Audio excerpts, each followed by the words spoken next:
Bien, empezamos acá con el visitante a la Argentina, don Ricardo López Murphy, y con todo el respeto del mundo le voy a hacer la pregunta boluda. ¿Aceptaría ser ministro de Alberto Fernández? No me lo ofrecería, no hay riesgo. ¿Por qué? Si se lo ofrecen a Nielsen, se lo ofrecen, se supone, a Melconian, se lo ofrecen a Redrado, ¿vos no estás en esa línea? No me parece que en mi caso eso fuera posible. Entonces, no se me ocurrió reflexionar sobre eso.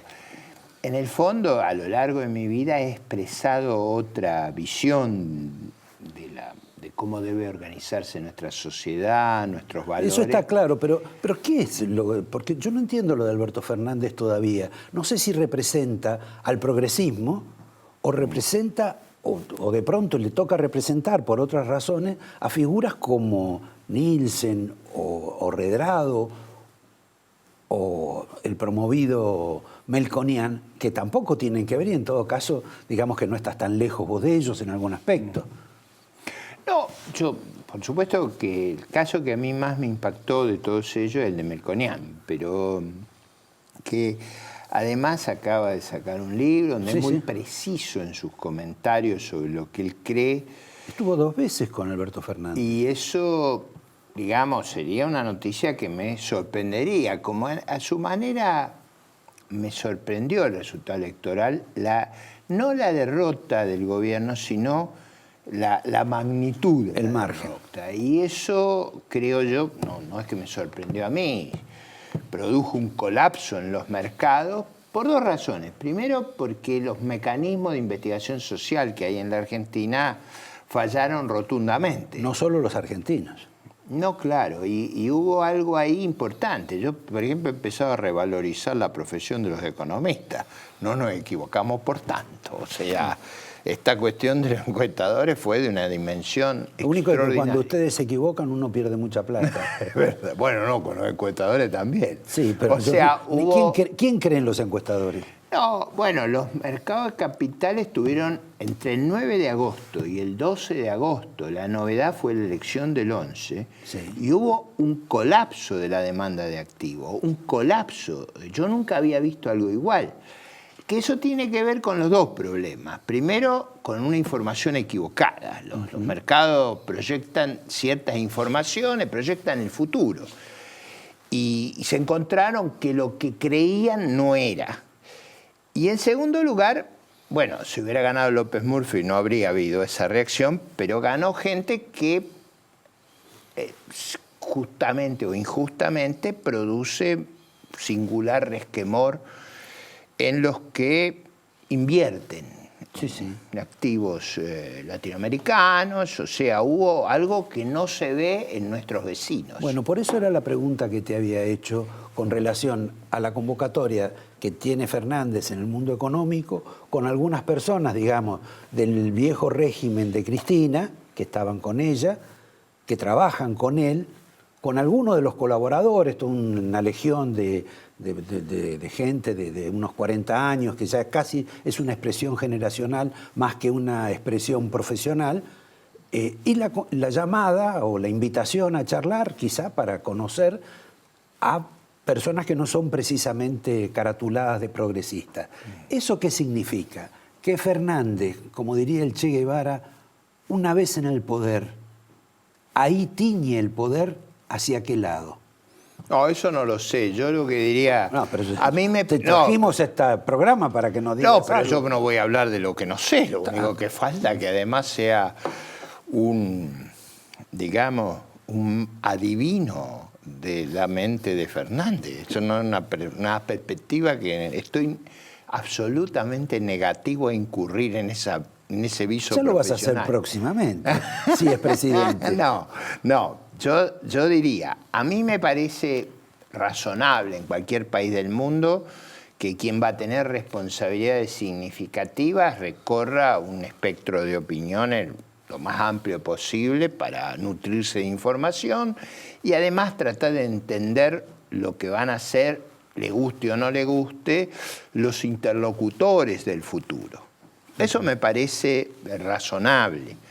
Me parece que el país va a llegar a las elecciones y a la entrega del poder, cumpliéndose los plazos, en condiciones delicadas. Es decir, a ver, vamos a una cosa precisa, no va a haber crédito. Ya no hay crédito. No, bueno, pero eso, por ejemplo, vamos a un punto. Hay gente que discute si podemos tener déficit o no. El déficit requiere crédito, Roberto. Sí, claro. Crédito. Si no hay quien te presta, vos no podés gastar más de lo que tenés. Por supuesto. Ahora, digo eso porque el supuesto de los déficits, yo muchas veces leo a otros periodistas, que no eres tú, que dicen, bueno, ¿por qué hay que cortar el déficit? Bueno, a veces no hay más remedio porque no hay recursos. O sea, los recursos, aparte de la inflación, aparte de los impuestos, son que haya crédito. Argentina no va a tener crédito. Eso es una realidad para mí extrema. O sea, no va a haber crédito doméstico, no va a haber crédito externo. La inflación va a estar muy alta. Para eso es default. No, bueno, digo, están hablando de reestructuración, ya hemos reestructurado la deuda de corto plazo. Ahí hay que tener claro una cosa, Uruguay es un país que tiene una 1/15 parte de nuestra población. ¿Estás hablando de la reestructuración uruguaya? No, estoy hablando del Uruguay hoy. Ajá. Tiene 3.400.000, 3.500.000 personas. Nosotros tenemos 45, 46 millones. Ellos tienen una deuda de corto plazo parecida a la nuestra. En Uruguay hay elecciones el 27 de octubre, igual que acá. ¿Cómo puede ser que un país 15 veces más grande resulte intolerable manejar una deuda de un monto relativamente reducido? Es el 40% de... No, la deuda de corto plazo, me refiero. Nada más que la que ha sido reestructurada, postergada. Bueno, digamos, la otra también. Bueno, en los hechos, el mensaje, pero además la cultura, las cosas que se le han celebrado al gobierno. Por lo único que yo he visto que lo han aplaudido es por el control de cambio y por la reestructuración de la deuda. Es lo que piden todos los argentinos. Yo he vivido toda mi vida y no he ido muy mal haciendo esas cosas. Porque esas cosas, ¿qué hacen? Encarecen el costo de capital, colapsan la inversión, el colapso de la inversión impide generar empleo, la falta de empleo y la falta de producción no generas impuestos. Entonces, lo que haces es entrar en un círculo vicioso. Y digo, no estás entrando en el círculo vicioso desde la prosperidad. Ya la inversión cayó 25%. ¿Cuánto queremos que caiga? Digo, para recordar, en la década del 80, en la crisis de la década del 80, cayó 70% per cápita. Lo único que sabíamos es que mañana iba a ser peor. Entonces, cuidado con lo que estamos jugando. O sea, ahí hay una limitación. Hay una limitación objetiva por la inflación. O sea, nosotros, el dinero ha acelerado su velocidad de circulación. O sea, los pesos rotan más rápido. Se están más gastados. Una cosa que emitas cuando la velocidad es baja, como en los países desarrollados, y otra cosa es que emitas cuando la velocidad es muy grande, como es acá. Entonces, la velocidad se ha acelerado fuertemente. Una combinación. No tenés crédito, la velocidad de circulación se ha acelerado, es decir, vos has sido capaz de financiar niveles de inflación muy altos emitiendo poco. ¿Qué quiere decir eso? Que la misma cantidad de dinero, bueno, habías emitido mucho antes, pero eso es otro. El otro elemento de juicio que tiene que entrar en nuestra cabeza es que las reservas van a ser muy bajas el día de la transmisión del mando. Simplemente porque para que no pasara eso, va a haber un goteo cotidiano. Había que cooperar, que había sido lo lógico. Yo presencié en otros países, se citó el caso de Brasil, pero yo voy a citar otro caso. En el año 84 hubo una elección en Uruguay, al fin del gobierno militar, al comienzo del sistema democrático, donde el entonces candidato que punteaba las encuestas, convocó al resto de los candidatos. Era Julio María Sanguinetti. Hicieron un acuerdo los 4 candidatos para asegurarle a los uruguayos que no estaba en riesgo ni la deuda pública ni los depósitos. Es decir, si no hay acuerdo, si no hay cooperación el mecanismo Pero ahí, natural. perdón, ahí hay un problema. Los argentinos no creemos en lo que nos pueden decir en un acuerdo los representantes políticos. No, pero no estamos hablando de un acuerdo de retórica. Yo estoy hablando de cosas precisas. Bueno, hubo presidentes que te dijeron, si pusiste no, dólares, vas a cobrar acá dólares. Cosas precisas. Si uno dice que va a preservar, tú eres un hombre muy culto históricamente. Imagínate que el discurso fuera el de Nicolás Avellaneda. Honraré el crédito como honro a mi bandera y a mi honor, sobre el esfuerzo y el sufrimiento de la Argentina. Que dice, no, nadie está diciendo eso. Imagínate lo que sería un discurso de que solo nos esperan esfuerzo, que es la verdad de lo que nos espera, sí. Pero yo no lo escucho. A ver, si vos tuvieras los Nicolás Avellaneda, los Carlos Pellegrini, Víctor Molina, el ministro de Alvear, que eran...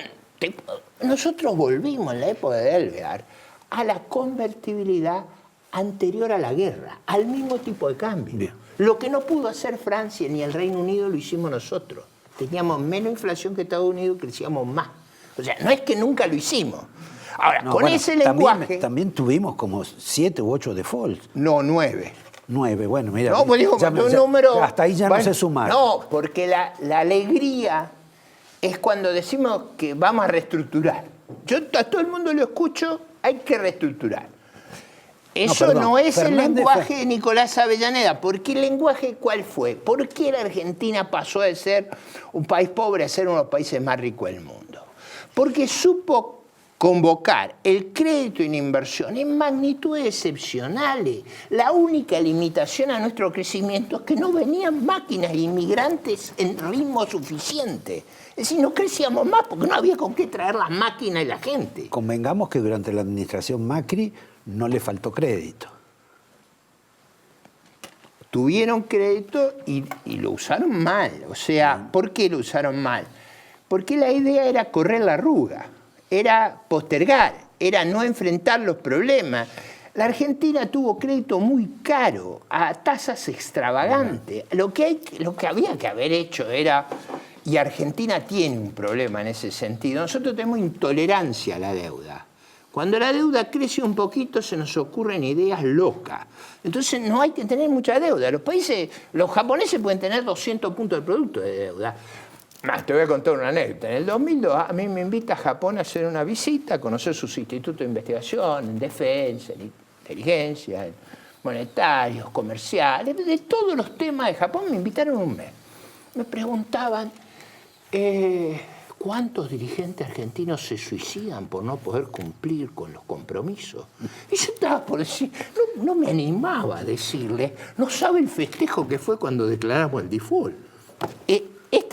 Esta realidad, es decir, Avellaneda convocando a todos los esfuerzos versus el festejo del default, te da los años de 70 años de un éxito extraordinario versus un periodo muy prolongado de fracaso, con los controles de cambio, con la cesación de pago. A mí me preguntaron otro día, ¿usted está muy afectado? Le digo, si toda mi vida viví bajo control de cambio y cesación de pago. O sea, fueron excepcionales los periodos donde no hubo control de cambio y cesación de pago. Nos fue muy mal con eso, nos hemos rezagado respecto al resto de los países. Pero vuelvo a la cuestión del futuro, porque eso es lo importante. ¿Cuál es el camino de la Argentina si quiere ser exitosa? Tiene que crecer en base a exportaciones, porque no vamos a tener crédito. Es decir, para poder crecer vamos a tener que importar. Para poder importar tenemos que poder vender. Si no tenemos exportaciones, no hay crecimiento posible. Convengamos que esa prioridad Alberto Fernández dice que la quiere. Bueno, eso determina cosas muy importantes. Por ejemplo, un tipo real de cambio elevado implica mucha disciplina, porque si uno sube los costos internos no va a poder competir. No, pero también dicen que le van a dar a los jubilados y a los trabajadores. En consecuencia, de repente me parece que con un tipo de cambio muy alto, mucho no le vas a poder dar a los jubilados y a los trabajadores, por citar. A ver, pero digamos, vamos de nuevo. Vamos a crecer por exportaciones. Si las exportaciones crecen, crece el resto de la economía. El resto depende de que crezcan las exportaciones. Segundo, ¿qué problema tiene la Argentina muy serio? No invierte. La inversión no solo cayó 25%, sino que cuando asumió Macri invertíamos muy poco. O sea, el stock de capital de la Argentina no crece nada o crece 1%. O sea, necesitamos producir un boom de inversión. Segunda cosa, hay que exportar y hay que invertir. Si hay que invertir, hay que ahorrar. Para ahorrar, Argentina no puede esperar ahorro del resto del mundo, que era el mecanismo de Macri. Alguno va a ahorrar por nosotros. ¿Se acuerdan? Que van a venir las inversiones, cosas que nosotros no teníamos que hacer nada. Venían y nos arreglaban el problema.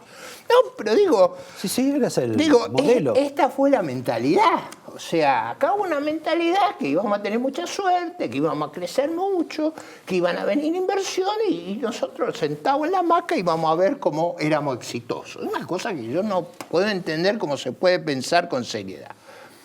Tenemos que invertir. Para invertir hay que ahorrar. ¿Dónde está el ahorro? De afuera no va a venir. De adentro, ¿dónde está el ahorro? Bueno, gran parte del ahorro se lo come el desahorro del sector público. Déficit es una expresión inadecuada, es un eufemismo. Déficit es desahorro.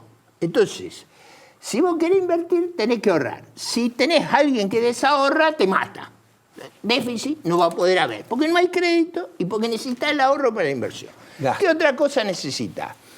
Necesitas, por razones de productividad, de eficiencia, de recuperación de valores en la sociedad, crear empleo productivo, privado, que paga impuestos además. Porque acá necesitamos gente que paga impuestos, porque hay muchos que viven de los impuestos. Tenés que aumentar la gente que paga impuestos y bajar los que viven de los que pagan impuestos. Ahora, la impresión que uno tiene es que le van a aplicar impuestos a los que más producen.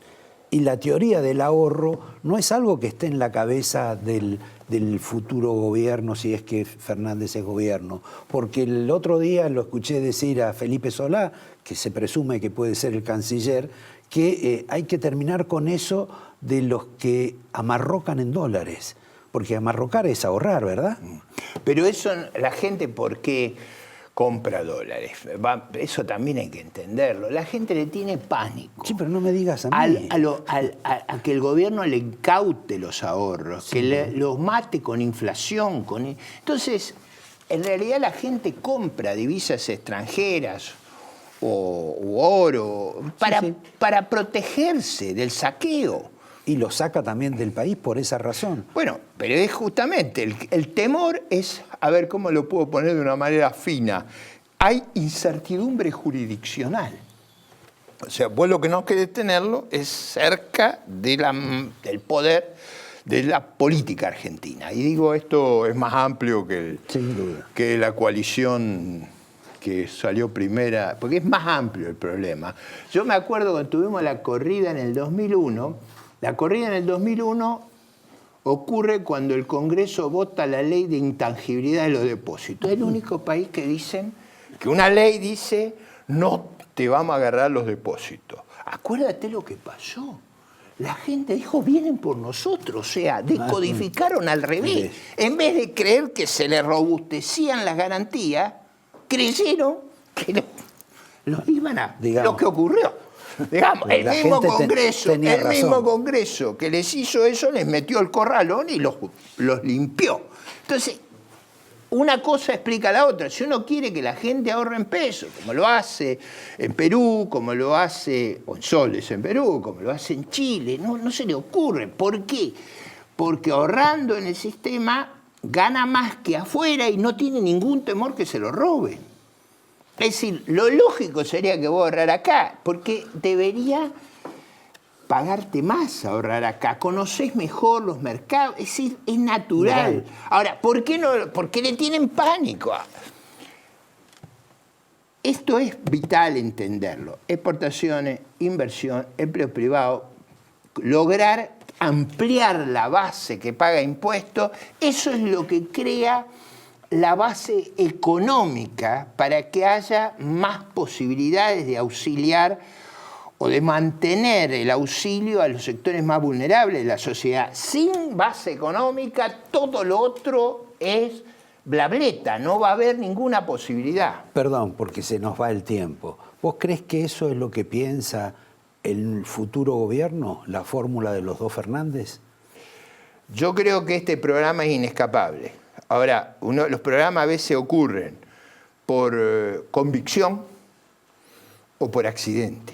O sea, a mí me parece que es un acto de lucidez entender nuestras restricciones. Por ejemplo, lo que acaba de pasar en el Golfo Pérsico es de una inmensa gravedad, sí, claro, pero también crea una oportunidad. Nosotros tenemos una reserva de energía formidable. Para usar eso necesitamos dos cosas. Necesitamos inversión, mucha inversión, y un riesgo país bajo, porque si no, no van a venir. Y regla de juego precisa, y no se nos ocurriría congelar los precios. Ahora, entre las medidas que se hacen es congelar los precios de lo que necesitamos ampliar la producción. Y desdolarizarlo. Pero claro, decir esto parece que uno estuviera estimulando el poder de las petroleras. No, pero no tiene nada que ver con eso. Es generar las oportunidades para aprovechar tus recursos en un momento que el mundo está asolado por la violencia, por el terrorismo, y la única ventaja es que estás alejado de eso. Ricardo, te doy el vino de la casa, te doy el angelito y marcador. Y yo te traje una... Yo creí que me habías traído un souvenir de tu viaje por Estados Unidos. No. Ya de estos libros tuyos los conozco de memoria, pero son para ustedes. No, pero ese es bueno porque ese es sobre la crisis que tuvimos en las dos hiperinflación y cómo salimos de ella. Perfecto, ya lo saben ustedes.